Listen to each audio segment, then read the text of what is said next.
In today's video, I am going to teach you how to use Notebooklm to supercharge your research. Start by opening your web browser and going to the Notebooklm website.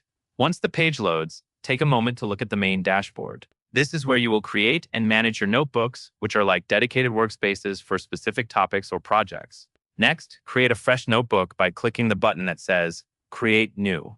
This gives you a clean space so your research stays organized and separate from other work. If you plan to research multiple subjects, creating a new notebook for each one will keep your sources and notes easy to find later. After you create the notebook, you will be prompted to add sources.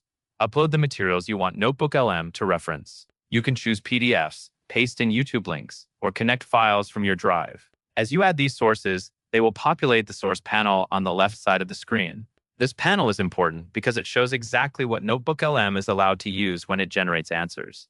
A helpful tip is to add only high-quality, relevant sources, since the tool will stay grounded in what you provide. Once your sources are in place, move to the chat panel in the center. This is where the analysis happens. Type a clear question about your material, then submit it.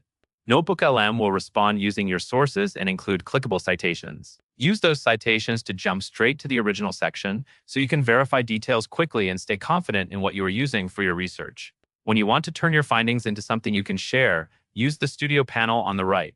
From here, you can generate an audio overview, a slide deck, or a video overview.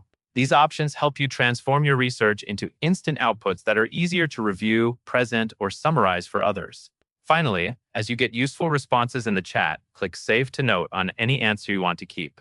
This is a simple way to collect key insights, quotes, or summaries in one place, so you do not have to recreate the same work later. That covers everything you need to know.